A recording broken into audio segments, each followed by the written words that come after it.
dando início a mais uma aula da disciplina de Gênese, Morfologia e Classificação de Solos da UFESA, para alunos de graduação da UFESA.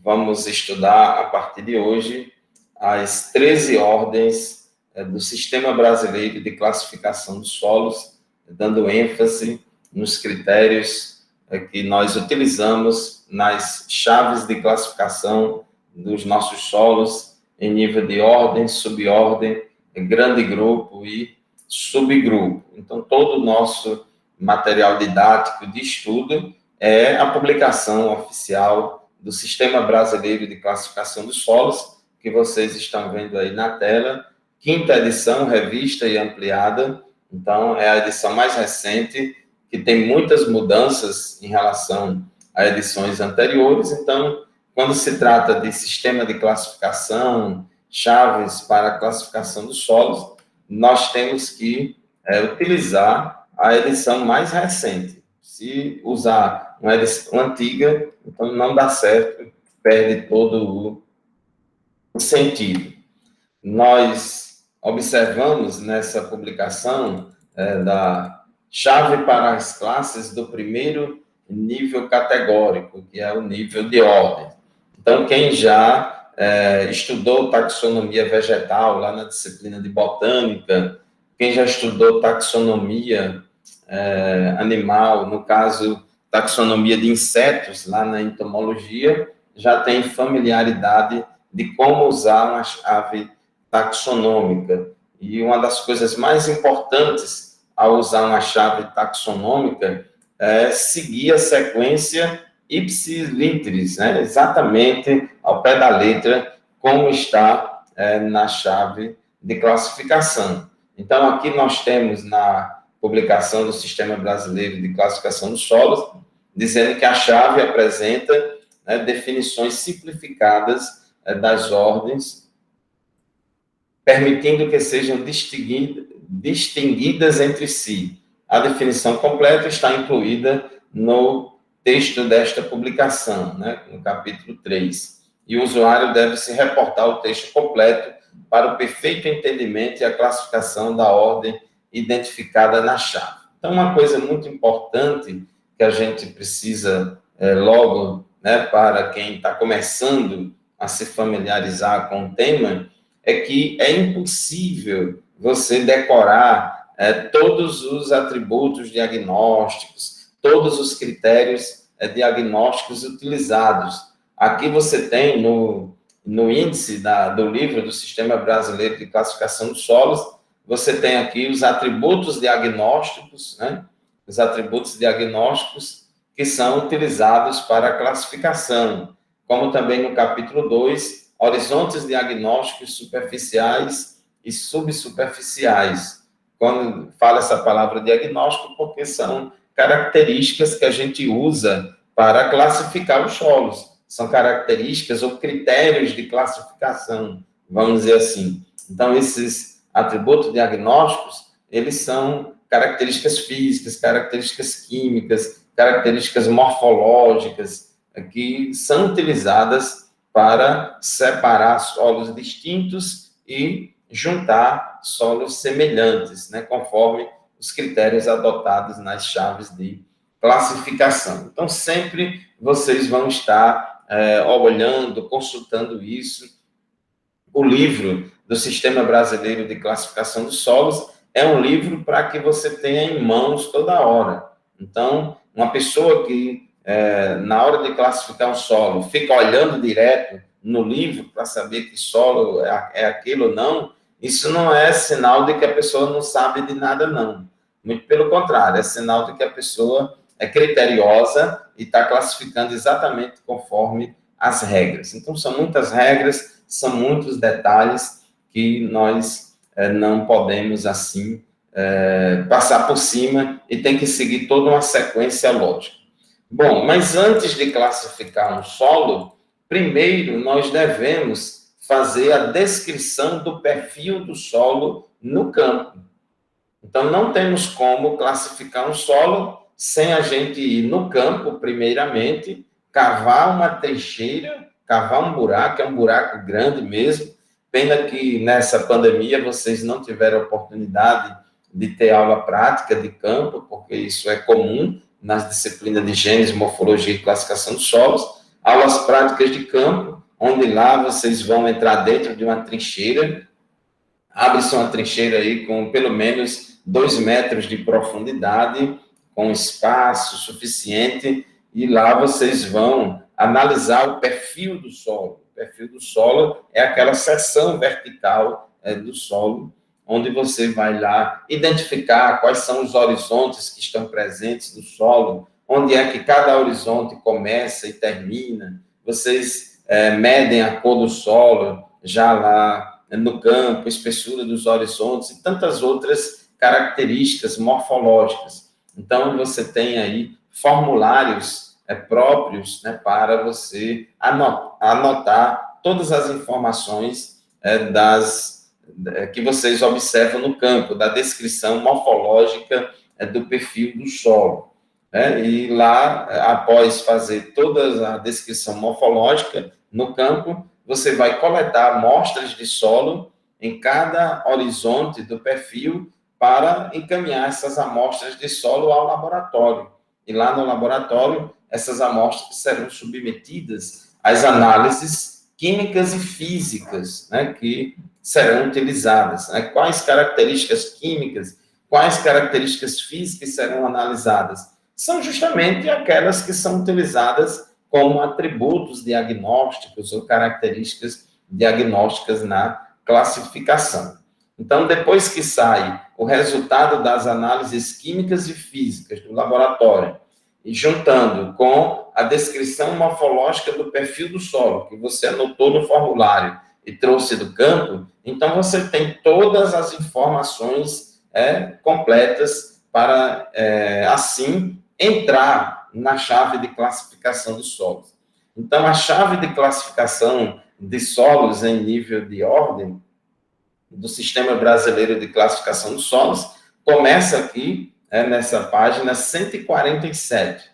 Na página 147 do livro, você tem aqui, no primeiro nível categórico, que é o nível de ordem, os solos são classificados de acordo com essa sequência. Então, isso é fundamental. Você não pode já pegar o material e dizer, não, esse solo aqui é solo fulano de tal, já vou direto lá. Então, você pode se equivocar. Somente pessoas muito experientes é que já vai direto ao ponto, já classifica o solo em nível de ordem lá no campo. Mas como nós estamos aprendendo e começando agora a utilizar essa ferramenta, temos que ter cuidado em seguir exatamente essa sequência. Então, isso é o ritual que é cobrado de toda pessoa que vai fazer classificação taxonômica. Então, muito bem. Então, de posse dos resultados de análises físicas, químicas, mineralógicas e da descrição morfológica do perfil, você entra nessa chave e aqui no início, logo já diz, solos que apresentam um horizonte ístico que atenda a um dos seguintes critérios de espessuras. Aqui tem 3 critérios de espessuras. E você vai observar, né, que o primeiro horizonte diagnóstico aqui é horizonte ístico. Então, vocês vão se lembrar lá do que vocês estudaram antes sobre os horizontes diagnósticos. Né? Tem aqui no capítulo 2, o capítulo 2 tem todas as características dos horizontes diagnósticos superficiais e os horizontes diagnósticos subsuperficiais. Então, se você tiver dificuldade de entender o que é um horizonte ístico, quais são os critérios detalhados, então você vai aqui nesse capítulo, por exemplo, aqui, horizontes diagnósticos superficiais, o primeiro que aparece aqui é o horizonte ístico. Então, ele vai descrever o que é. É um horizonte de coloração preta, cinzenta, muito escura ou brunada e que predominam características relacionadas ao elevado teor de matéria orgânica. Esse prefixo "ist" vem significa tecido, né? Então, é um material com características predominantemente de origem, né, de tecidos vegetais e animais em decomposição, principalmente resíduos vegetais, né, principalmente resíduos vegetais. Então, ele diz, ó, é resultante de acumulação de resíduos vegetais em graus variáveis de decomposição, depositados superficialmente, ainda que no presente possa encontrar-se recoberto por horizontes ou depósitos minerais e mesmo camadas orgânicas mais recentes. Então, aqui ele dá todos os critérios detalhados, né, todos os critérios detalhados. Então, a gente percebe, né, que, na verdade, um horizonte ístico é um horizonte, é uma camada de solo, né? Os horizontes são camadas mais ou menos paralelas às superfícies, né, dos solos, e esse horizonte ístico, normalmente, ele ocorre na camada superior do solo, é um horizonte diagnóstico superficial, embora em algumas situações esse horizonte ístico ele possa estar enterrado, né? O solo depois sofreu alguma deposição de terra e cobriu o horizonte ístico, é o que é mais raro, mas o mais comum é o horizonte ístico estar na camada superficial do solo. Então, é um horizonte de solo cujo material de origem é um material de natureza orgânica e não mineral, um material de natureza orgânica. E, para saber, né, isso, tem que levar em conta o teor de carbono orgânico. Então, o teor de carbono orgânico tem que ser igual ou superior a 8%. Então, esse material tem que ser um material de natureza principalmente orgânica, com teor de carbono orgânico de, no mínimo, 8% ou 80 gramas por quilo. Então, isso vai caracterizar o horizonte ístico. Então, esse horizonte ístico, ele tem que atender a um dos seguintes critérios de espessuras. Então, ele tem que ter pelo menos 20 centímetros de espessura quando ele estiver em cima de um contato lítico. O contato lítico é o contato do horizonte aí superficial com a rocha. Esse lítico vem de rocha, daí o nome litosfera, né? Então, lite é o prefixo que significa rocha. Então, esse horizonte ístico, ele tem que ter no mínimo 20 centímetros, se ele estiver em cima da rocha, ou 40 centímetros ou mais, contínuo ou cumulativo, nos primeiros 80 centímetros a partir da superfície do solo, né? Ou 60 centímetros ou mais, se 75% ou mais do horizonte for constituído de tecido vegetal na forma de restos de ramos finos, etc. Então, são muitos detalhes, por isso que você tem que estar com o livro em mãos para lá no campo, tem que descer lá no buraco da trincheira com os livros em campo, em mãos, para poder você fazer essas observações. Então, se tiver o horizonte ístico que atenda pelo menos a um desses critérios, então esse solo vai ser classificado como organossolo, da ordem dos organossolos. Por quê? Das 13 ordens do Sistema Brasileiro de Classificação dos Solos, uma, logo no início aqui da chave, você já percebe que tem o critério para identificar o solo como organossolo. Por quê? Porque das 13 ordens, apenas uma é de solo orgânico. E as demais, todas as demais, que são 12 ordens, são solos minerais. Então, solos orgânicos ou organossolos são solos cujo material de origem é de natureza essencialmente orgânica. E os solos minerais são solos cujo material de origem é de natureza eminentemente mineral. Material mineral é proveniente da decomposição do intemperismo físico e químico das rochas, e material orgânico é resultante da decomposição, da deposição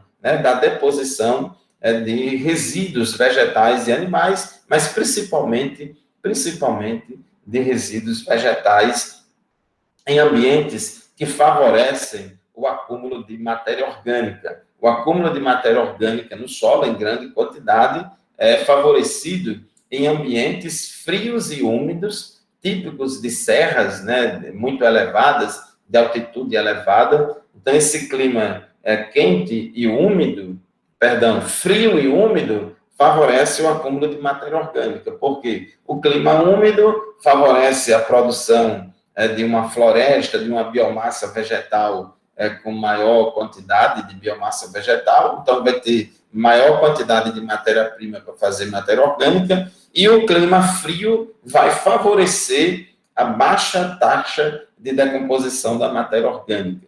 Então, você tem grandes acúmulos de matéria orgânica do solo, a ponto de formar um horizonte ístico nessa condição de clima quente e úmido, e também na condição de clima frio e úmido, e também na condição de clima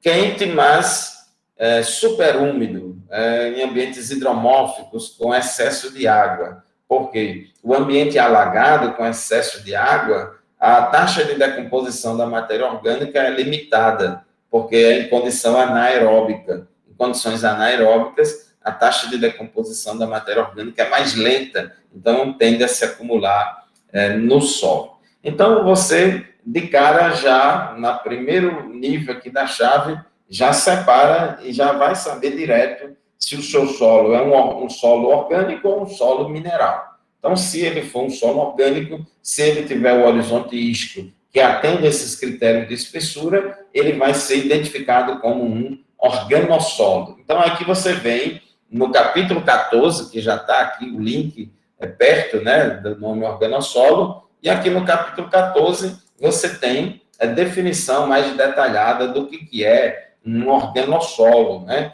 Um solo constituído de material orgânico, apresenta o horizonte ístico. Aqui tem mais detalhes, né, da definição. Lá na chave tem, vamos dizer assim, características mais resumidas. Aqui tem mais detalhado. Então, são condições de deposição de material orgânico, seja em clima frio ou em ambiente saturado com água, ambiente com excesso de água, ou seja, são condições que favorecem uma baixa taxa de mineralização da matéria orgânica. Então, para a matéria orgânica se acumular no solo em grande quantidade, ela precisa, em primeiro lugar, tem que haver deposição de material orgânico, tem que ter matéria-prima para fazer material orgânico, para fazer matéria orgânica, que são principalmente os resíduos vegetais. Em segundo lugar, além dessa grande deposição de material orgânico, tem que ter alguma coisa que limite, que freie a velocidade de decomposição desse material, que é para ele justamente se acumular no solo. Então, o que vai favorecer uma baixa taxa de mineralização é a temperatura baixa ou a condição de excesso de água, condições anaeróbicas.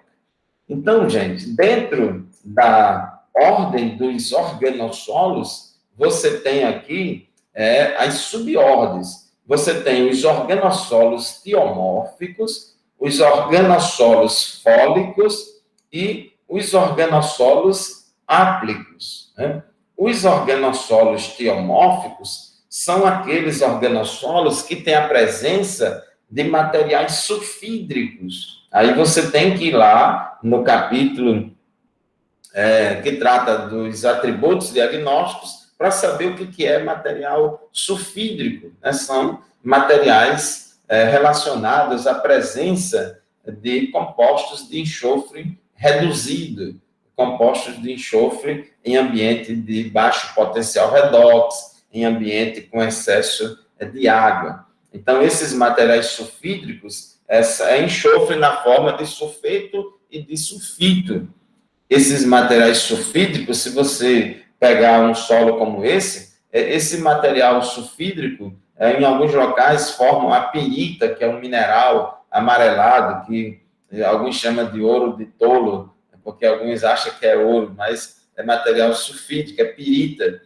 Então, esses materiais são ricos em enxofre reduzido, que ocorre muito em ambientes de foz de rios, em mangues, onde tem acúmulo desses materiais. Inclusive, esses ambientes normalmente tem um cheiro, um mau cheiro, um cheiro de ovo podre, um cheiro desagradável, porque os compostos de enxofre reduzido, esses materiais sulfídricos, eles têm um mau cheiro bem desagradável. Se você drenar um solo desse, normalmente esses solos são mal drenados, tem excesso de água durante a maior parte do ano, se localizam em baixadas, normalmente próximo a foz de rios, onde mais ocorrem esses materiais. Se você drenar um solo desse para poder cultivar e tal, acontece a oxidação desses materiais sulfídricos, formando ácido sulfúrico, e aí o pH baixa muito, o pH baixa para 3, abaixo de 3, e fica também numa situação complicada. São solos que são mais recomendados para a preservação de fauna e flora e não para prática de agricultura, até mesmo porque se você drenar, você vai ter a produção muito grande de ácido sulfúrico. Então, você tem aqui esse organossolo, né, com horizonte ístico, mas com a presença desses materiais sulfídricos, que são compostos de enxofre reduzido, certo? Compostos de enxofre reduzido.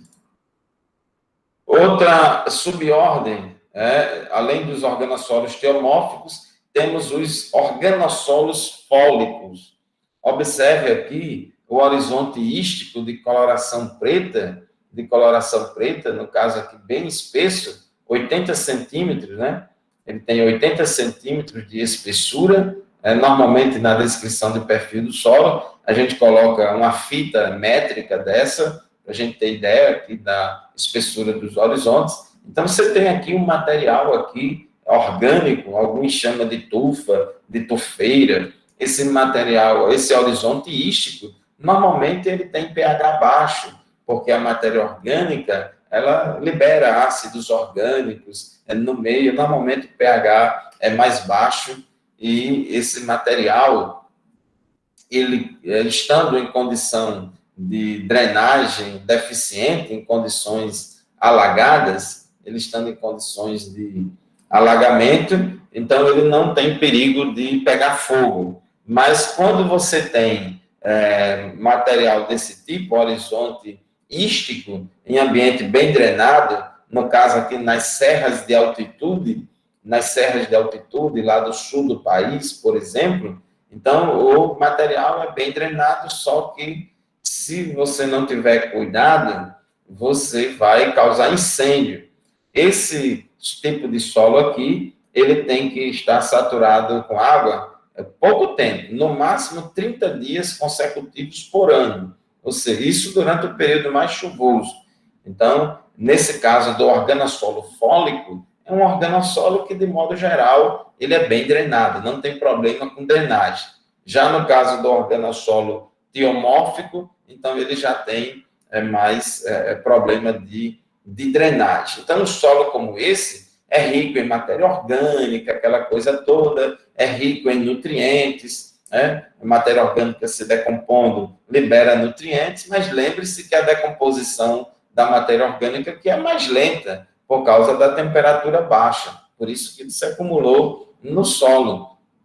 E um solo como esse, naquela época mais seca, porque por mais que essa região chova bem, mas durante o ano tem aqueles meses que são mais secos, ou menos chuvosos. Então, pegar aqui um período aqui de um mês que está seco, se você colocar fogo aqui, uma ponta de cigarro, você pode causar incêndio, mineralização, incêndio nesse material, porque isso aqui é um material de constituição essencialmente vegetal, né? Então tem que ter cuidado aí no manejo.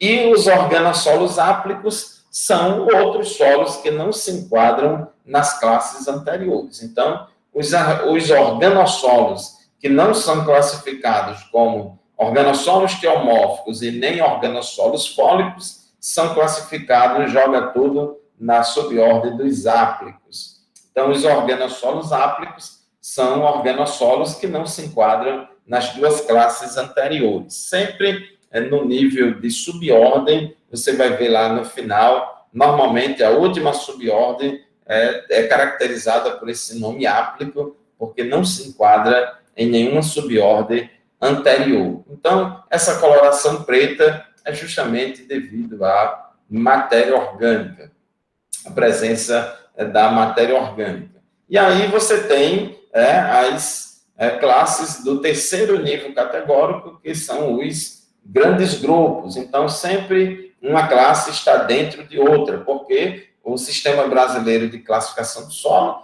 como todo sistema taxonômico, ele é hierárquico e multicategórico. Lembra lá da pirâmide, né? Você tem poucas ordens, tem um número maior de subordens, depois um número maior de grande grupo e um número maior ainda de subgrupo. Então, você vai ver aí os solos no terceiro nível categórico, que é o nível de grande grupo. Então, eu preparei aqui uma tabelinha para vocês darem uma olhada, para ter uma visão mais geral do todo. Então, você tem aí os organossolos, né? A ordem dos organossolos. Dentro da ordem dos organossolos, você tem a subordem teomórfico, né? A fólico e os áplicos. E aí você vai ver aqui, ó, dentro dos organossolos teomórficos, você vai ter os organossolos teomórficos fíbricos, os êmicos e os sápricos. Esses nomes aqui, talvez sejam esquisitos, assim, à primeira vista. Oi. Quer falar isso, porque eu dou um zoom. Como é? Sem o zoom, né? Pronto. Então, dá para ver melhor agora? Dá sim. Pronto. Então, dentro dos organossolos teomórficos, você tem os fíbricos, os êmicos e os sápricos. Esse critério aqui tem a ver com o grau de decomposição do material orgânico. O material orgânico fíbrico significa um material orgânico mais recente, em estágio de decomposição recente, não é muito acentuado. Já o material considerado sáprico já está num estágio mais avançado de decomposição. E o êmico é um material em estágio de decomposição intermediária. Então, em nível de grande grupo, você leva em conta, né, para todos eles, ó, aqui, ó, fíbrico, êmico e sáprico, para os organossolos fólicos, e para os organossolos áplicos, também, fíbrico, êmico e sáprico, né? E aqui, essa palavra sáprico, né, dá a ideia de decomposição. Lembra do saprolito, né? Saprolito é a rocha podre, a rocha decomposta, né? Então, sáprico dá a ideia de um estágio de decomposição mais acentuado. E no quarto nível categórico, que é o nível de subgrupo, nós temos aí, por exemplo, os organossolos tiomórficos fíbricos, sendo classificados em 4 subgrupos: os salinos, os solódicos, os térricos e os típicos.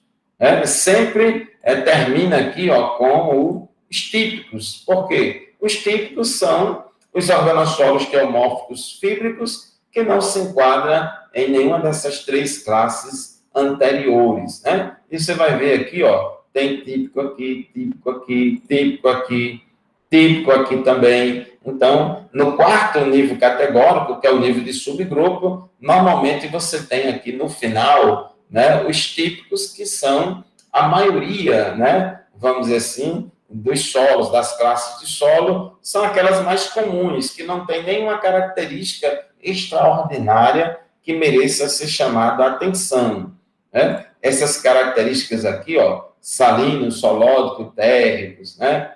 Aqui também, ó, fragmentários, líticos, cambissólicos, para esse outro, são características especiais, atributos diagnósticos interessantes, que chamam a atenção, que têm influência e importância na questão, né, do manejo do solo. Aqui, o lítico significa que tem um contato lítico, esse horizonte ístico, né, ele está em cima da rocha, né? Você tem um organossolo fólico, que é um organossolo em ambiente de drenagem normal, de drenagem boa, fíbrico, fíbrico porque o material orgânico não está muito decomposto, é mais recente, e aí você tem fragmentário, porque você tem um contato lítico que não é contínuo. Você tem rochas, mas são rochas com fendas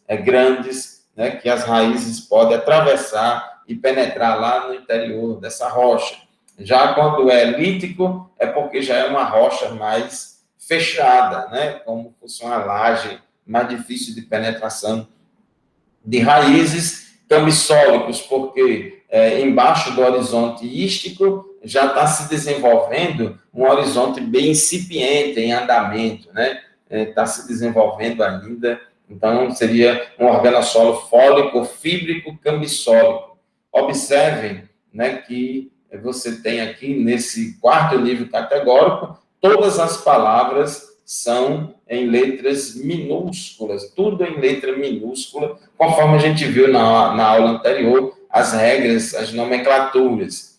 No terceiro nível categórico, as palavras têm que ser com a primeira letra maiúscula e as demais minúsculas, as demais aí minúsculas. Então, gente, a ideia da classificação é que apenas você, vamos dizer assim, vê o solo em apenas ver o nome, ler o nome do solo em um mapa, porque os levantamentos de solo que os pedólogos fazem transforma isso em mapas de solos, e os mapas de solo têm lá as legendas. Então, você tem que dar nome aos solos.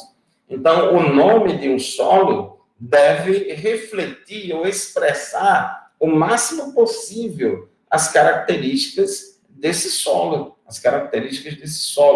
Então, só em você estiver lendo lá um artigo, um livro, um mapa de solo, um levantamento de solo, só em ver o nome do solo, só em ler o nome do solo, você já vai ter uma ideia, vamos dizer assim, de muitas características desse solo, do que é, já vai ter uma ideia, mais ou menos, das vantagens e desvantagens desse solo. Então, por exemplo, aqui, no quarto nível categórico, carbonáticos, é porque ele tem teor elevado de carbonato de cálcio equivalente. Aí você já tem uma ideia que ele tem pH alcalino, porque carbonato é uma base.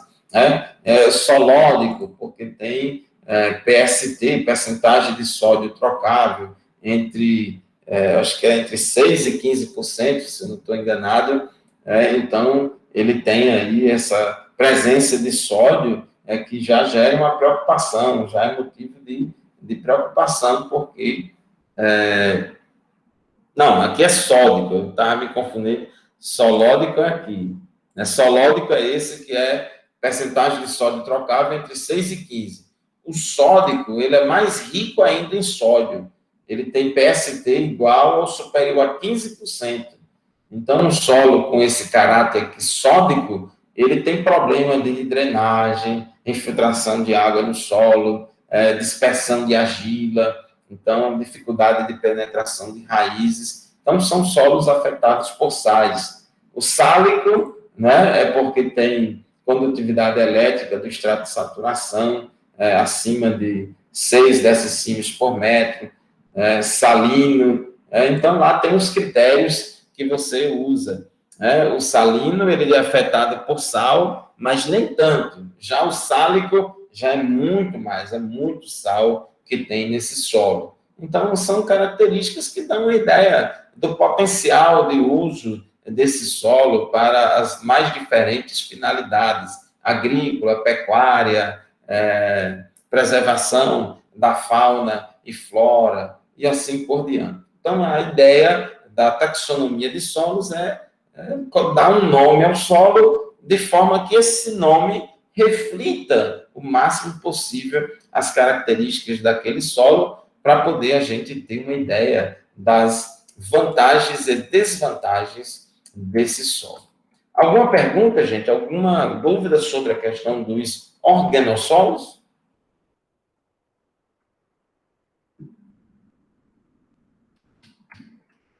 Bom, se não tem, vamos passar aqui a sequência da nossa chave, né? Então, vamos supor que se você tem lá o seu solo, a descrição lá do perfil, e ele não se enquadra na ordem dos organossolos, você passa adiante, segue na chave, e aqui na chave diz, outros solos sem horizonte B diagnóstico.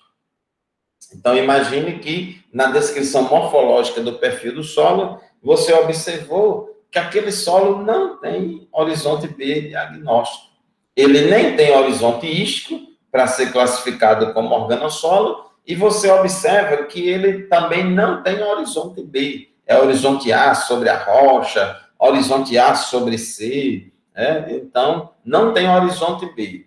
Então já pode ser aí um indicativo de que ele é um neossolo, né? É um neossolo.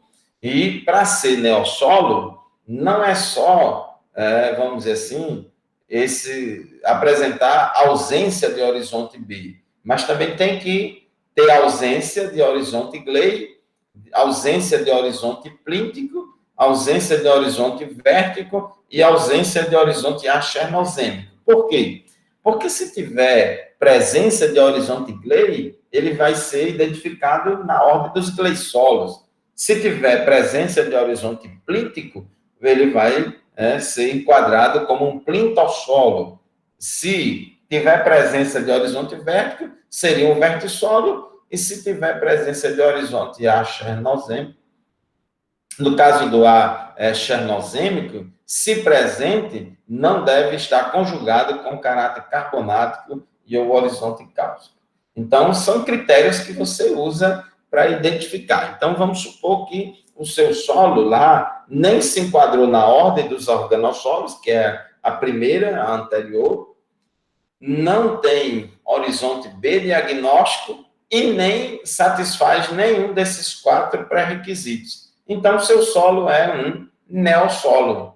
O seu solo é um neossolo. Lembra da tabela da aula anterior? Neo significa novo, né?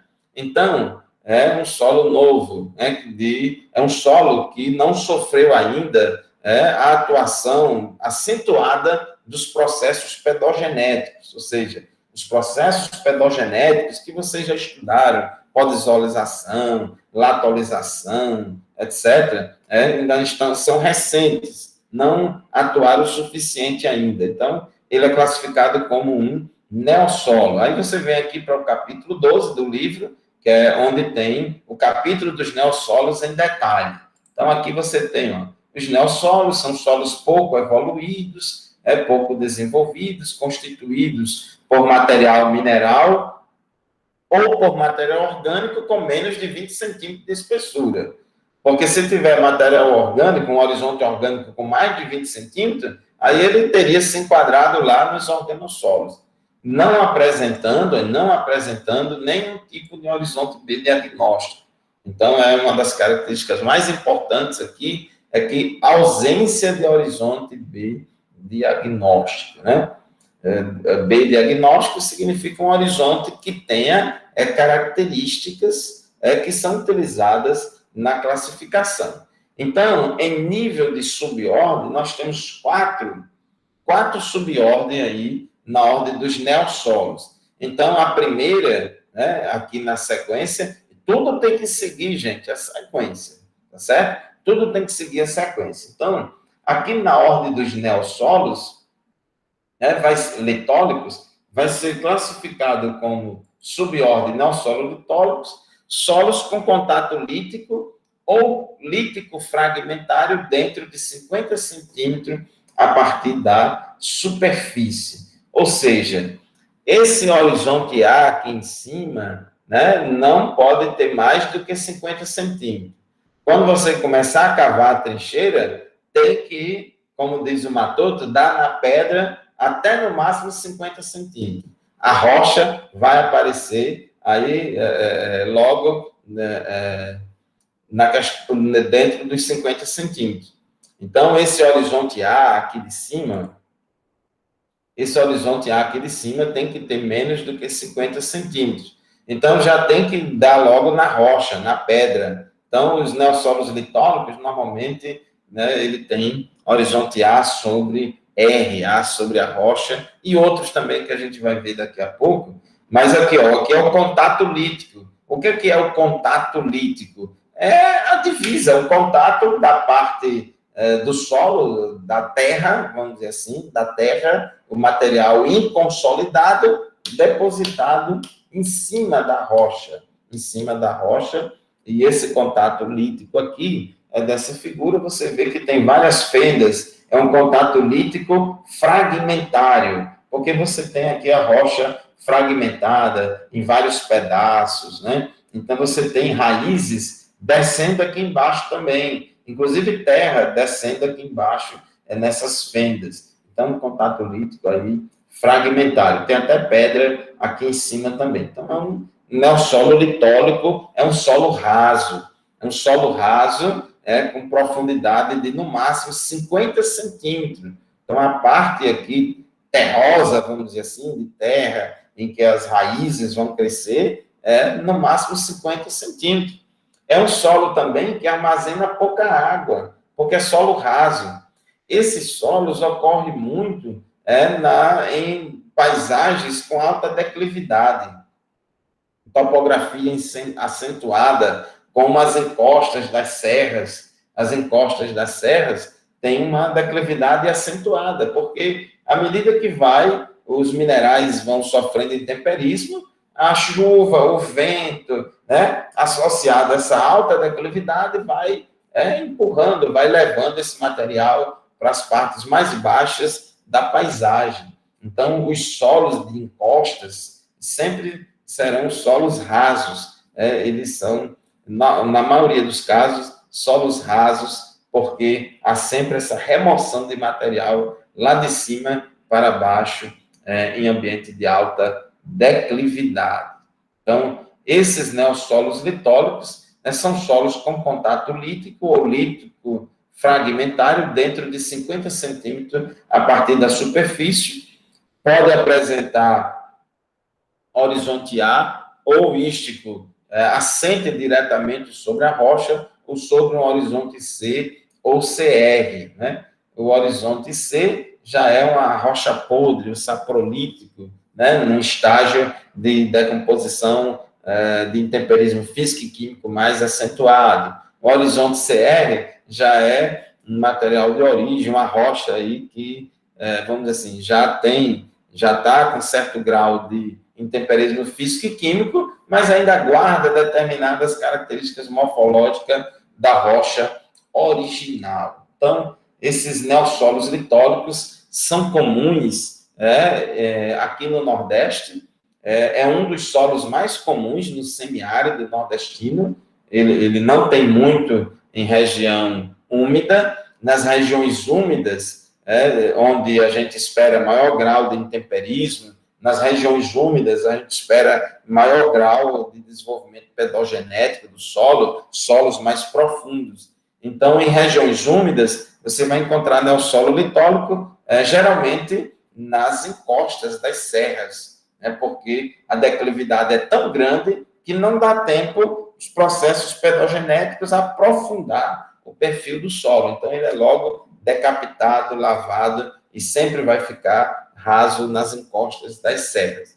Mas aqui no semiárido, você sabe que chove menos, então a atuação dos processos pedogenéticos no semiárido são mais discretos. E aqui no semiárido, nós temos bastante a ocorrência, é um dos solos que mais ocorre no semiárido, é o neossolo litólico, principalmente em ambientes onde a declividade é mais acentuada. Quando a declividade é menor, forma o luvissolo, que a gente vai ver depois. Quando a declividade é mais acentuada, forma o neossolo litólico. Então, é um solo raso, que em 50 centímetros já tem um contato com a rocha. Então, é difícil questão de crescimento de raízes, pouca capacidade de armazenamento de água. Tem pouca capacidade para armazenar água, os neossolos litólicos. Esses neossolos litólicos também dificultam o crescimento de plantas, Por exemplo, mandioca, batata doce, plantas cujas raízes têm que crescer no subsolo, não dá certo, não dá certo. Então, são solos aí que é melhor para gramíneas, capins, né, plantas herbáceas com sistema radicular fasciculado, que penetram em tudo quanto é brecha, quanto é buraco, mas também nascem arbustos aí, às vezes a gente vê, né, em costa de serra, determinados arbustos. Então, esses neossolos litólicos têm essas limitações. Normalmente, não tem, assim, tem uma certa fertilidade em semiárido, mas o maior problema do neossolo litólico é problema físico. Problema físico, baixa capacidade de armazenamento de água, porque é um solo raso, né? Tem muita pedra, né? Dificulta crescimento de raízes. E, normalmente, ele ocorre num local de declividade mais acentuada, que dificulta o manejo. Mas, em região úmida, ele é também de baixa fertilidade, mas em região seca, como semiárido, tem uma fertilidade melhor, Já os neossolos flúvicos, que é outra subordem aqui, dentro da ordem dos neossolos, essa palavra flúvico vem de fluvial, lembra rio, enchente, várzea, né? Então, os solos de várzeas, antigamente eram chamados de solos aluviais, porque são formados a partir da deposição de sedimentos aluviais. O que são sedimentos aluviais? São sedimentos minerais e orgânicos que são transportados pela água dos rios, nos períodos de chuva, de estação chuvosa forte, de alagamento. Então, esses neossolos flúvicos, eles ocorrem nas planícies aluviais, ou seja, eles ocorrem nas várzeas. São aqueles solos planos, são os solos planos que ocorrem na beira dos rios, nas várzeas, às margens dos rios. E esses solos, o material de origem dos neossolos flúvicos, são materiais que sofreram intemperismo em outro local e foi transportado.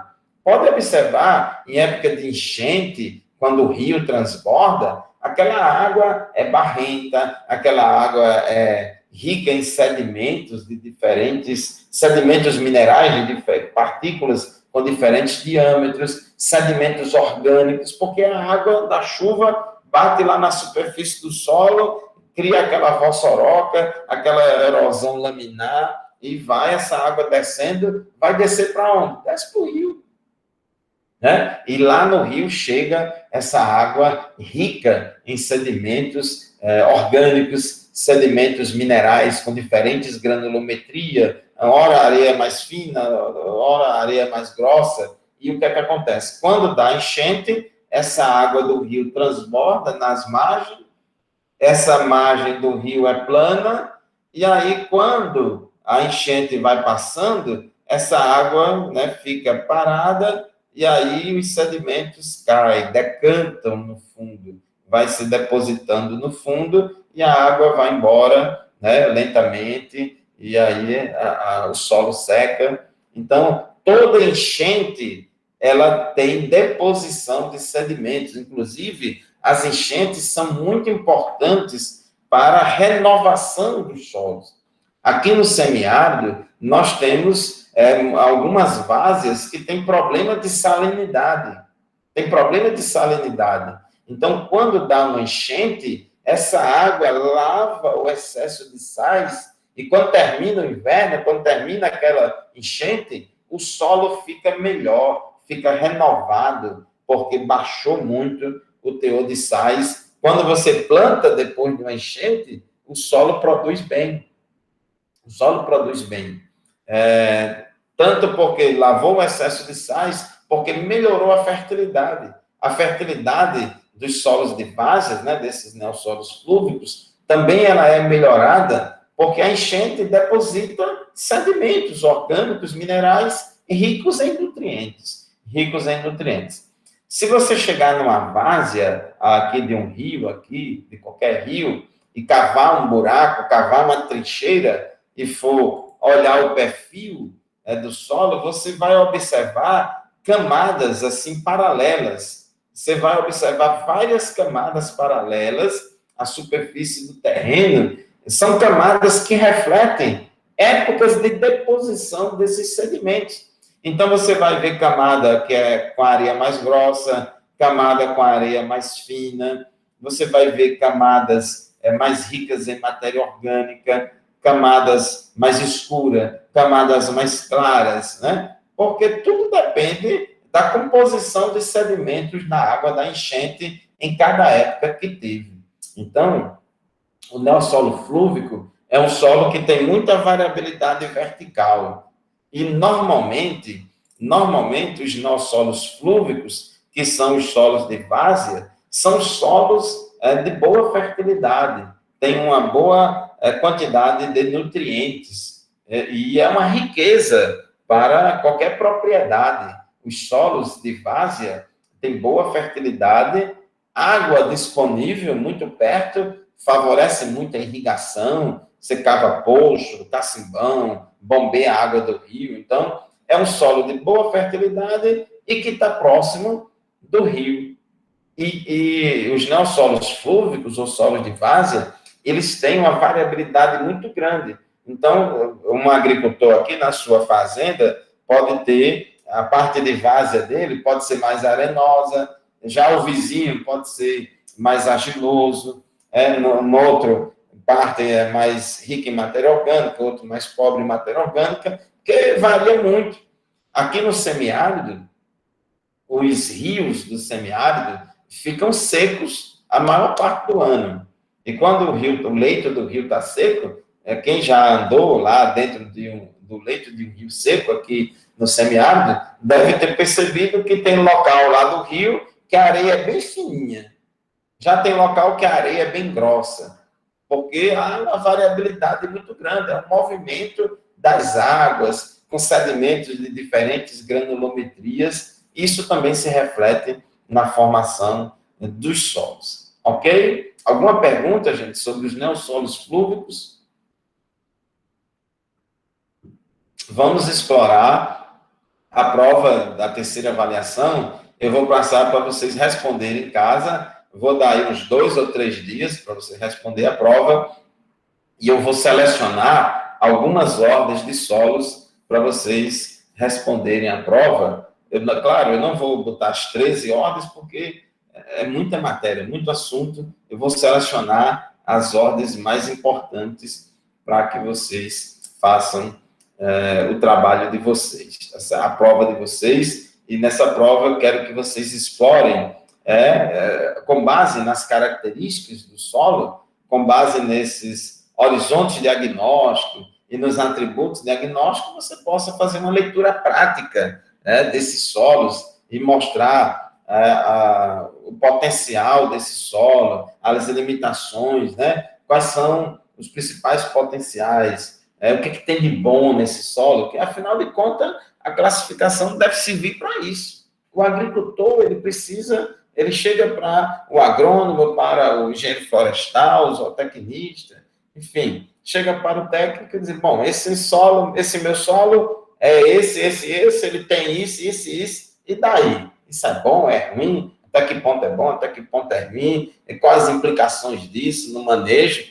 Então, isso é que importa, certo? Decorar nome não tem sentido, você decorar nome não precisa, você olha no livro os detalhes, mas é importante que ao ler o nome, você tenha uma ideia do que isso significa, tá certo? Bom, a terceira subordem aqui dentro da ordem dos neossolos, vamos explorar bastante, porque essa ordem dos neossolos é uma das mais importantes e de maior ocorrência em todo o Brasil. Os neossolos regolíticos, já falamos 2, neossolo litólico, neossolo flúvico, agora neossolo regolítico. Os neossolos regolíticos, pessoal, são solos, sem contato lítico ou lítico fragmentário dentro de 50 centímetros a partir da superfície, ou seja, ele é profundo, Não é raso como é raso o neossolo litólico, não. O neossolo regolítico, ele é profundo. Ele tem que ter, no mínimo, 50 centímetros de profundidade. A pedra, a rocha, tem que estar muito lá embaixo. Depois de 50 centímetros de profundidade, o horizonte A do neossolo regolítico pode estar em cima de um horizonte C ou CR, né? Do horizonte C ou CR. Ele diz que admite um horizonte B em início de formação, cuja espessura não satisfaz a nenhum tipo de horizonte diagnóstico. Uma coisa importante do neossolo regolítico é que ele deve possuir, além disso, né? Além disso, ou seja, além de ter ausência de horizonte B, além de ser profundo, tem que ter no mínimo 50 centímetros de profundidade, além disso, ele deve possuir pelo menos um desses dois requisitos: 4% ou mais de minerais primários alteráveis na fração areia total, porém referidos a 100 gramas de terra fina seca ao ar em algum horizonte dentro de 150 centímetros da superfície, ou 5%, né, ou mais do volume da massa de solo do horizonte C ou CR, tal. Né? Na prática, o que mais ocorre é isso aqui. Ó. Então, você precisa de análise mineralógica da fração areia para poder ter essa ideia. Por quê? O que são minerais primários alteráveis? Os minerais primários são aqueles que são presentes na rocha, né? Como mica, feldspatos, né? Alteráveis porque são passíveis de sofrer intemperismo físico e químico. Porque no caso do quartzo, o quartzo ele é muito presente nas rochas e é um mineral predominante na fração areia. O quartzo ele só sofre intemperismo físico, mas não sofre intemperismo químico. Então, o quartzo ele não é considerado mineral primário alterável. Então, o mineral primário alterável, né, são feldspatos, mica, olivina, e tantos outros minerais aí que sofrem, são passíveis, né, de sofrer intemperismo químico. E dá uma ideia da jovialidade do solo, Se tem mais de 4% de mineral primário alterável, é porque esse solo não sofreu ainda um grau de desenvolvimento pedogenético maior. O intemperismo ainda está recente, ainda não avançou tanto. Por isso que tem mais de 4% de minerais primários alteráveis na fração areia, né? Então, por isso que é considerado um solo jovem, por isso que é considerado um neossolo regolítico. Não tem horizonte B, é horizonte A sobre C, o horizonte A sobre CR, né? E ele tem, na fração areia, mais de 4% de minerais primários alteráveis. Geralmente, pessoal, geralmente o neossolo regolítico, ele é arenoso, ele tem pouca argila, ele não tem muita argila, né? Ele é um solo que as raízes penetram bem, né? Ele tem boa penetração de raízes, porque é um material normalmente mais arenoso, tem baixo teor de argila, então não tem limitação física para o desenvolvimento do sistema radicular. Se for arenoso, como arenoso, você sabe que também tem uma boa drenagem, são solos que são bastante utilizados, ocorre bastante aqui no Nordeste. Tem uma região, eu morei alguns anos atrás, lá em Areia, na Paraíba, eu era professor lá da UFPB, do curso de agronomia lá de Areia, e lá na região perto de Areia, região de Esperança, principalmente a região da cidade de Esperança, Remígio, é uma região que tem uma grande quantidade de neossolo regolítico. Aqui também no Rio Grande do Norte tem algumas manchas de neossolo regolítico, por exemplo, quando você vai daqui de Mossoró para Açu, depois que desce a borda da Chapada ali, depois de Zé da Volta, depois que desce ali você tem uma mancha de neossolo regolítico. O pessoal usa muito o neossolo regolítico na construção civil. Na construção civil, para fazer reboco de casa. Para fazer reboco de casa. Lá na Paraíba, eles chamavam isso aí de maçame. Então, chamava de maçame. Eles plantavam também nesse solo, né? Plantava, como é um solo bastante friável, fisicamente, não tem problema de impedimento físico, dá certo para você plantar mandioca, macaxeira, né? Batata, batatinha, qualquer coisa que cresça no interior do solo é tranquilo, porque ele é bastante friável, né? Mas ele, assim, é um solo, por ser normalmente arenoso, ele seca rápido durante a época da chuva, ele não, vamos dizer assim, não retém tanta água. Ele tem um volume grande, né? Por ser espesso, por ser profundo, poderia armazenar muita água, só que ele é muito drenado, né? Então ele seca com uma certa rapidez. E é muito usado para a construção civil, para fazer reboco de casa. Na construção civil, atualmente, muita gente prefere fazer reboco de casa com areia de rio. Areia de rio, eles peneira, mistura com cimento e reboca. Mas ainda tem muita gente, muito pedreiro e muito mestre de obra que não usa areia de rio para reboco, usa esse tipo de material que eles chamam de maçame. Aí depende também da cultura da região, cada região tem os seus costumes, as suas culturas, né? Então, é um material jovem, né, que tem, vamos dizer assim, uma certa reserva de nutrientes, mas nem tanto. De modo geral, também é um solo pobre, de modo geral, é um solo de baixa fertilidade. Ele é melhor do ponto de vista de física do solo do que de fertilidade do solo. Facilita a mecanização, né? Ele facilita a mecanização, é friável, é profundo, ele filtra bem a água, só não armazena mais água porque ele é arenoso. Então, solo arenoso, macroporos, a gravidade puxa a água lá para baixo com rapidez. Então, esses são os neossolos regolíticos. E a última subordem aqui, a quarta subordem dos neossolos, são os neossolos quartzarênicos. Quartzarênicos, como o nome já diz, são solos extremamente arenosos. Muito arenoso. E quartzo porque o principal mineral da fração areia é o quartzo. Praticamente, a areia é só quartzo.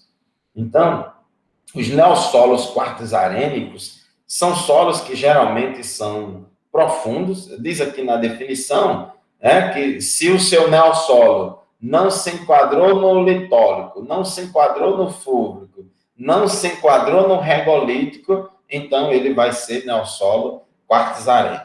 Então, é a última aqui, ele vai se encaixar no neossolo quartzarênico. Então, diz aqui, outros neossolos quartzarênicos são outros solos sem contato lítico ou lítico fragmentário, dentro de 50 centímetros, sequência de horizontes A sobre C, né? Porém, apresentando textura areia ou areia franca em todos os horizontes, até no mínimo a profundidade de 150 centímetros a partir da superfície do solo. Então, por definição, são solos que são bastante profundos. Tem que ser textura areia, é areia pura, da superfície até no mínimo 150 centímetros.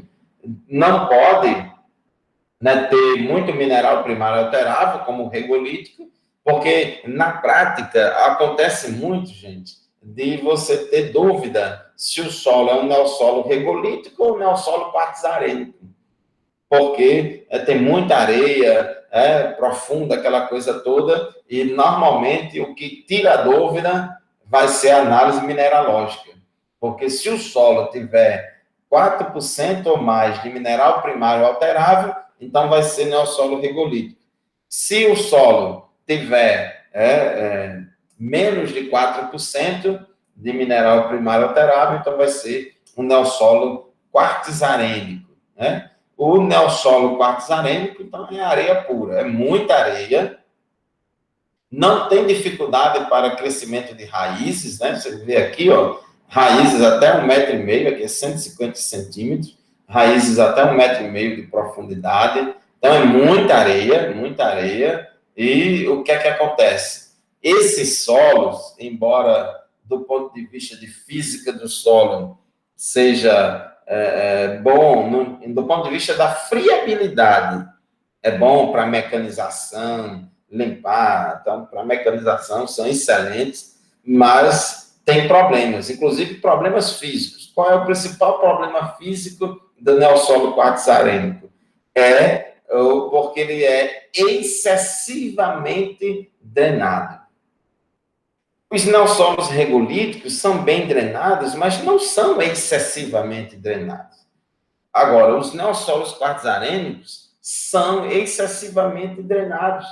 Então, as culturas plantadas em neossolos quartzarênicos, elas sofrem muito com problema de déficit hídrico no período das estiagens, no período dos veranicos, porque é um solo que seca muito rápido, a água vai embora, porque é areia pura. Né? E a gente nota que, por exemplo, no Nordeste, aqui no Nordeste, no Rio Grande do Norte, por exemplo, e nos demais estados aqui do Nordeste, esses solos ocorrem muito no litoral. É um solo típico do litoral. Inclusive, as dunas, as famosas dunas, são neossolos quartzarênicos. As dunas são neossolos quartzarênicos que ocorrem aqui no litoral, só que você não tem neossolo quartzarênico, não é só duna, não.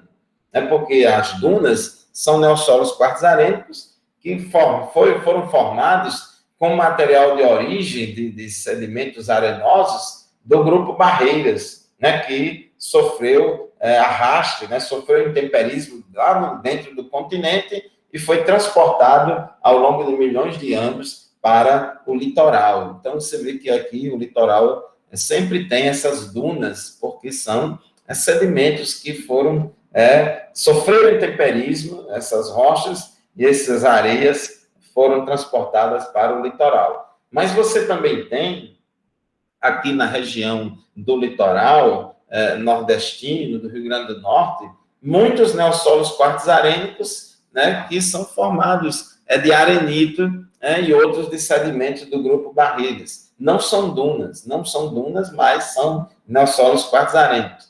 E alguns desses neossolos quartzarênicos são utilizados para cultivar cana-de-açúcar aqui no litoral nordestino, no litoral leste, né? Porque o litoral norte aqui do Rio Grande do Norte é seco, o semiárido avança até o mar aqui no litoral norte. Mas no litoral leste do Nordeste, você tem muita cultura da cana-de-açúcar, e o que é que acontece? Embora seja uma região chuvosa, né, porque esse bioma Mata Atlântica é um bioma que chove bem, chove muito no litoral leste do Rio Grande do Norte e dos demais estados nordestinos. Mas nessa região, quando eles plantam a cana-de-açúcar em argissolo e latossolo, a cana-de-açúcar vai bem melhor, porque não tem problema acentuado de déficit hídrico. Mas quando planta a cana-de-açúcar em neossolo quartzarênico, ali no litoral, a cana tem problema. A cana sofre muito com déficit hídrico, porque é um solo excessivamente drenado. E, além disso, é um solo muito pobre em nutrientes, extremamente pobre em nutrientes, tanto pobre em nutrientes como pobre em matéria orgânica. O neossolo quartzarênico é pobre em tudo. Então, você plantar em neossolo quartzarênico é quase como que fazer hidroponia. Você tem que colocar tudo que é nutriente, porque o solo vai servir mais como um substrato físico para a ancoragem das plantas, né? Então, esses são os neossolos quartzarênicos. E em terceiro e quarto nível categórico, você tem aí vários neossolos. Por exemplo, você tem neossolo litólico ístico, úmico, carbonático, chernossólico, distrófico, eutrófico. Então, tudo você precisa saber e ter ideia dessas classificações. Distrófico tem saturação por bases menor do que 50%, eutrófico, saturação por base maior do que 50%, chernossólico, porque tem um horizonte A, quase que se enquadra no horizonte A chernosêmico, lá dos chernossolos, né? Carbonáticos, porque você tem aí o caráter carbonático presente, teor de carbonato de cálcio equivalente elevado, ístico, é quando você tem aí esse horizonte A muito rico em matéria orgânica, porém não suficiente para enquadrar no organossolo. Aqui você tem muita matéria orgânica, mas já é menor. E aí vai, ó, os flúvicos têm um caráter carbonático, né? Aqui o grande grupo carbonático, o grande grupo sódico, sálico, pissamíticos, né? Porque esse pissame, o prefixo significa areia, então um neossolo flúvico aí muito arenoso, quase como um neossolo quartzarênico. TA eutrófico, esse TA significa argila de atividade alta, né? Argila de atividade alta, ou seja, CTC elevada, muita carga negativa no solo, e eutrófico porque saturação por bases igual ou superior a 50%. TB distrófico, já o TB significa argila de atividade baixa, né? Então tem CTC baixa, menos carga negativa. Distrófico, saturação por base menor do que 50%. Né? Então, aí, os regolíticos, pissamítico é um neossolo regolítico extremamente arenoso, quase igual a um neossolo quartzarênico. Tem os úmicos, que são aqueles que têm horizonte A muito rico em matéria orgânica, mas não é suficiente para enquadrar como um organossolo.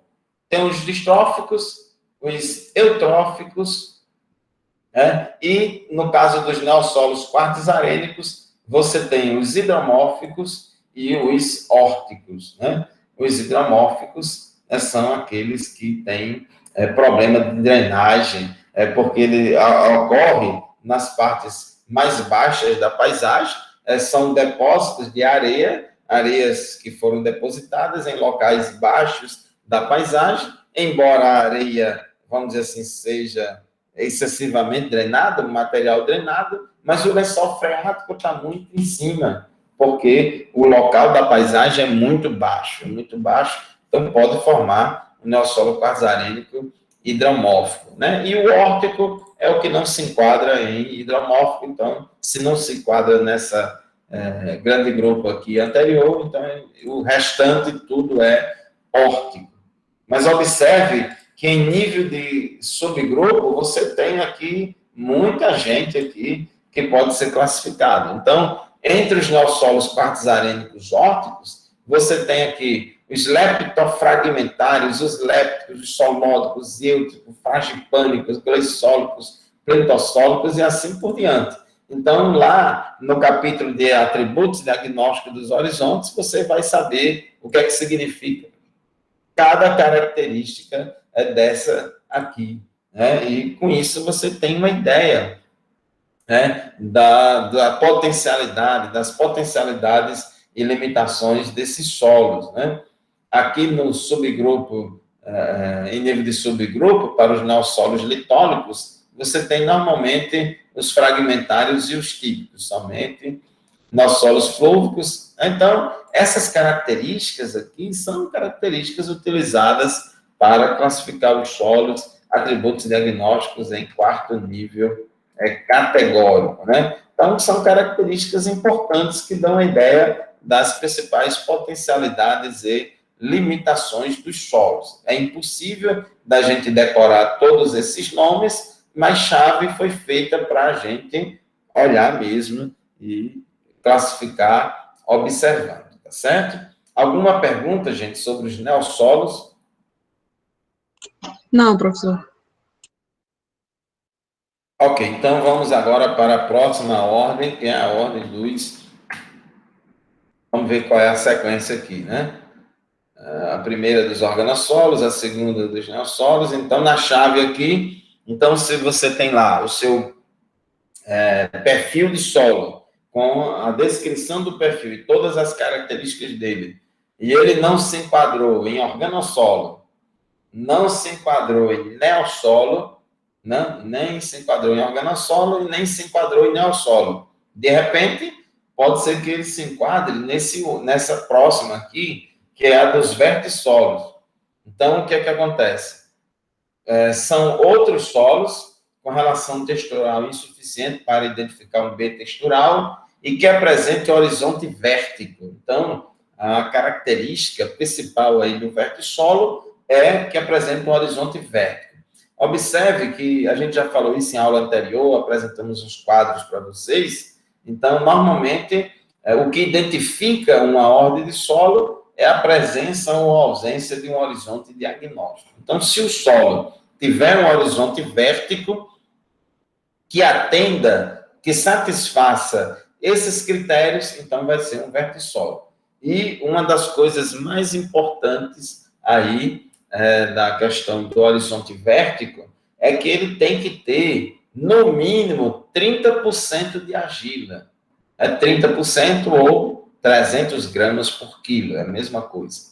300 gramas por quilo, né? 300 gramas de argila por quilo de solo, ou 30% de argila. Então, por definição, o horizonte vértico tem que ser obrigatoriamente argiloso, não pode ser arenoso, tem que ter muita argila. E outra coisa, a argila que ocorre no horizonte vértico é uma argila de atividade alta, argila 2:1, principalmente Monte Morilonita. A argila Monte Morilonita, ela quando está molhada, quando o solo está úmido, ela se expande, aumento de volume. Quando o solo está seco, ela se contrai e racha. Quando o solo está úmido, essa massa de solo, esse horizonte vértico, essa massa de solo, quando está úmida, ela fica plástica e pegajosa. Ela gruda na superfície, gruda no arado, gruda no pneu do carro, gruda no pneu da bicicleta, da moto, na sola do sapato, cola mesmo, porque é muito pegajosa essa argila, né? E também é muito plástica. A plasticidade do solo diz respeito à capacidade de se moldar, de você imprimir uma forma e ficar aquela forma. Isso é importante na questão da indústria cerâmica, para fazer tijolo, telha, bonequinho de barro, enfim, louça de barro. É importante que tenha o que popularmente algumas pessoas chamam de liga. Tem que ter uma ligazinha, né? A liga, entre aspas, é justamente a argila porque a argila tem plasticidade e pegajosidade. E, no caso de argila do tipo 2:1, é a que tem maior plasticidade e é a que tem maior pegajosidade. Então, em termos práticos do campo, uma das principais características que identifica o vertissolo são as fendas verticais no período seco. Tem que ser um solo que tenha muita rachadura, fendas verticais. Então, você vai observar que essas fendas, olha, ela tem que ter, também não é qualquer rachadura do solo que vai enquadrar ele como vertissolo, não. Então, a fenda tem que ter pelo menos 1 centímetro de largura, e atingir no mínimo 50 centímetros de profundidade a partir da superfície do solo. Então, você tem que cavar a trincheira, e isso no período seco. Gente, e cavar buraco de vertissolo no período seco é muito complicado. Porque esse solo que tem Monte Morilonita, essa argila 2:1, quando está seca, ela se contrai e tem alta força de coesão entre as partículas. Para você pegar chibanca, para poder cavar a picareta, a chibanca, para cavar um solo desse, para cavar uma trincheira dessa, o trabalhador sofre. Sofre, que não é brincadeira, é demorado e muito duro de cavar, Porque quando essa argila 2:1 seca, o solo se contrai e alta força de coesão entre as partículas. Então, mas tem que cavar o buraco, tem que cavar a trincheira, porque a fenda, né, a rachadura tem que atingir no mínimo 50 centímetros de profundidade, de cima do perfil, da superfície do solo até pelo menos 50 centímetros de profundidade, e a largura dela tem que ter pelo menos 1 centímetro, para poder enquadrar como vertissolo, certo? E dentre os vertissolos, nós temos aí, né, os vertissolos hidromórficos, né, em nível de subordem, segundo nível categórico, temos os vertissolos hidromórficos. Essa palavra hidromórfico significa que a morfologia desse solo foi moldada pelo excesso de água, pelo ambiente redutor, por baixo potencial redox. Observe aqui, os vertissolo hidromórfico é o vertissolo com horizonte gley dentro dos primeiros 50 centímetros, ou entre 50 centímetros e 100 centímetros, desde que precedido por horizonte com predomínio de cores acinzentadas. Então, essas cores, essa cor acinzentada, é justamente a cor característica de ambiente glazado, de ambiente que passou por glazação, que é a mudança de cores do solo por causa da redução de ferro 3 para ferro 2. O ferro 3 confere a cor amarelada e avermelhada do solo, e o ferro 2 confere a cor acinzentada do solo. Então, no campo, sempre que você estiver no campo e observar um solo amarelado, avermelhado, pode ter certeza que é um solo bem drenado, mesmo na época da chuva. Mas se tiver um solo acinzentado, né, como essas cores assim, né, você vai perceber que é um solo de drenagem deficiente. Né? Então, aqui, inclusive esse aqui foi de, segundo diz aqui no livro, de Parnamirim, Pernambuco, é lá de Pernambuco, viu? Não tem Parnamirim só aqui no Rio Grande do Norte, não, lá em Pernambuco.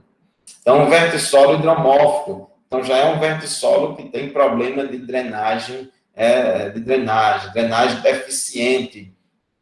A drenagem deficiente. Outra coisa, você só observa as fendas se o solo estiver seco, viu? Se for na época da chuva, você não vai ver fenda. Porque na época da chuva, a argila morilonita, ela se expande e aí tampa todos os buracos. Não tem mais fenda. Fenda é só no período seco. O vertissolo ebânico são solos com caráter ebânico na maior parte dos horizontes B e ou C, né, dentro de 100 centímetros. Esse caráter ebânico é o que confere essa cor preta.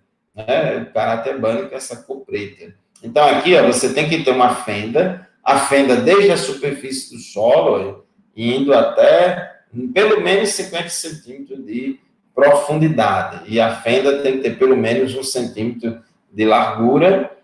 Aqui, no semiárido, nós temos bastante vertissolo.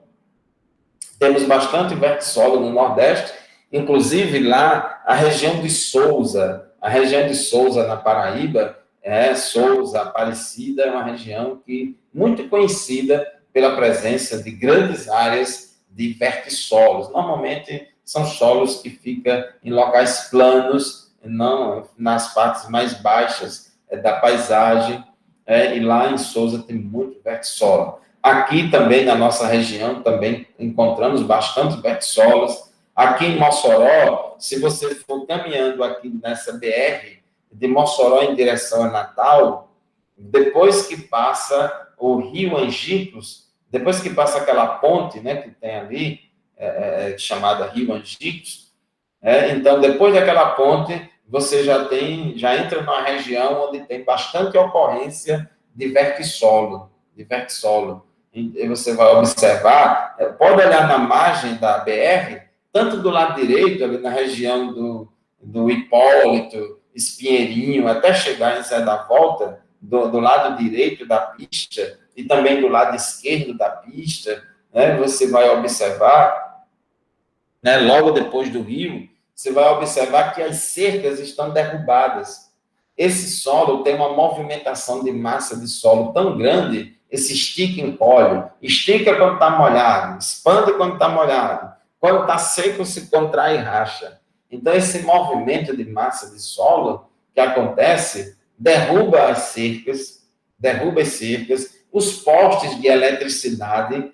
Então, se você estiver andando, você pode observar. Da próxima vez que você viajar para a sua, Natal, observe, depois que passar a ponte aqui do Rio Angicos, você começa a observar a paisagem, que os postes e as cercas estão tudo derrubados, assim, estão tudo torto, porque a movimentação de massa de solo é grande. Nesse estica, encolhe, e aí faz as cercas tombarem, faz a cerca tombar. Inclusive, causa muita rachadura nas calçadas, causa rachadura nas paredes. Você construir casa nesse solo aí sofre muito por causa de rachaduras, porque é uma movimentação grande. Esse estrada, né, nessa região estrada, é um problema, porque como esse estica encolhe todo, quando está molhado, a estrada escorrega, gruda no pneu do carro, é difícil de trafegar uma estrada dessa molhada. Quando está seco, fica duro, mas fica com as rachaduras. Fica com as rachaduras. Então, a BR-304, nessa região aí, antigamente tinha muito problema, mas eles rasparam esse material, colocaram o material de fora, né? E aí você tem mais tranquilidade aí nas BRs. Inclusive, esses solos, eles formam micro-relevos chamados gilgal, macro-elevações e micro-elevações. Fica como se fosse um bocado de baciazinha na superfície do solo, né? É igual lá no Congresso Nacional, né? Tem aquela bacia de boca para baixo, outra de boca para cima. Então, nos vertissolos também é comum você observar esse micro-relevo, esses altos e baixos em pequenas distâncias dentro da área. Então, é um solo muito difícil de ser trabalhado fisicamente. Então, fisicamente, é um dos piores solos, se não for o pior solo, do ponto de vista de física do solo, porque racha, dá muito problema. É terrível trabalhar em vertissolo. Inclusive, o nível de umidade ideal para você arar, gradear a terra, é bem curto, é bem estreito, porque qualquer coisinha tem água demais, vai dar problema de plasticidade, pegajosidade, vai patinar o trator, a enxada vai ficar cheia de terra, grudando. Mas se também secar qualquer coisa, o solo fica duro demais. Então, o agricultor que tem na sua terra vertissolo, ele tem que ficar direto olhando a chuva, né? Porque hoje o solo pode estar seco demais, mas pode dar uma chuva de noite muito forte, aí já molhou demais o solo, amanhã ele não tem nem como semear a semente. Então, o grau, vamos dizer assim, a faixa é muito estreita, a faixa de umidade que dá para trabalhar. Então, o agricultor tem que aprender a conviver com um tipo de solo desse e torcer muito para que a chuva ajude de forma mais regular. Agora, por outro lado, é um solo muito bom do ponto de vista de fertilidade. É ruim, é o pior solo do ponto de vista de física do solo, a drenagem não é boa, essa movimentação de massa de solo é ruim, mas do ponto de vista de fertilidade, é um solo muito fértil. Não tem problema de toxidez por alumínio, não tem problema de acidez do solo, é rico em cálcio, rico em magnésio, rico em potássio. Então, ele é bom do ponto de vista de fertilidade, né? Há uma movimentação de massa de solo. Quando ele está seco e racha, cai terra daqui de cima, cai dentro das fendas, né? Aí depois, quando molha, aí se expande, aí dá uma mistura de massa de solo. Então, é um solo, o vertissolo é muito problemático para você trabalhar nele, por causa de problema físico. É bom do ponto de vista de química e fertilidade, mas é ruim do ponto de vista de física. E o vertissolo áplico é aquele que não se enquadra em nenhuma das classes anteriores, né? Nem é hidromórfico, nem é ebânico, né? É hidromórfico porque tem excesso de água, mal drenado. O ebânico não tem problema de hidromorfismo, não tem problema de excesso de água, mas ele tem coloração escura. E os demais são os áplicos. Observe esse aqui, ó, a fenda desde a superfície do solo, tem que ter no mínimo 2 centímetros de espessura, e ela tem que atingir, no mínimo, 50 centímetros de profundidade. Então, você tem essas rachaduras. Toda argila, gente, racha. Todo solo argiloso, ele racha quando está seco. Só que o vertissolo é super campeão em rachadura. O vertissolo racha demais, tá certo? Racha demais. Então, é um solo muito bom do ponto de vista de química e fertilidade do solo, mas é ruim do ponto de vista de química. É muito bom do ponto de vista de química e fertilidade, mas é muito ruim do ponto de vista de física. Então, os vertissolos, em nível de subordem, tem os hidromórficos, os ebânicos e os áplicos. Os hidromórficos, em nível de grande grupo, você tem aí os carbonáticos, sódicos, sálicos e órticos. Sempre aqui o órtico, em terceiro nível categórico, o órtico é aquele que não se enquadra nas classes anteriores, nos grandes grupos anteriores. Os ebânicos, carbonático, sódico e órtico, né? E os áplicos em carbonático, sódico, sálico e órtico, né? O sódico tem excesso de sódio trocável, PST acima de 15%, então muito problema de física, dispersão de argila, dificuldade de penetração de água. Os sálicos é excesso de salinidade, vai causar dano osmótico às plantas, né? E aqui, em nível de subgrupo, você tem aí várias características, conforme o grande grupo. Tem grande grupo que tem um número maior de subgrupo e outro menor, certo? Então, são essas características que são utilizadas em nível de subgrupo. Tudo aqui são atributos diagnósticos. Sempre aqui, termina com típico, né? Típico, porque não se enquadra em nenhum dos subgrupos anteriores. Aí termina com típico. O que tem mais aqui é essa aqui. O maior número de subgrupos está aqui no vertissolo áplico órtico. Você tem o fragmentário, que é aquele contato lítico que não é contínuo, a rocha não está contínua. Você tem, tipo assim, uma rocha, mas que está muito fragmentada, está quebrada, né? Com muitas fendas em profundidade. Os líticos é porque é uma rocha mais compacta, sem estar quebrada.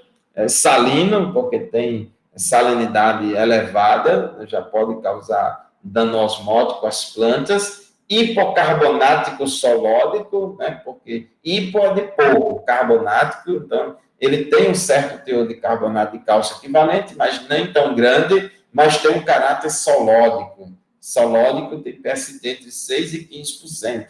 Então pode dar problema aí de sódio. Hipocarbonático chernossólico, que aí já tem aí vamos dizer assim, um horizonte achernozêmico primitivo, que ainda não tem espessura suficiente para identificar como um chernossolo.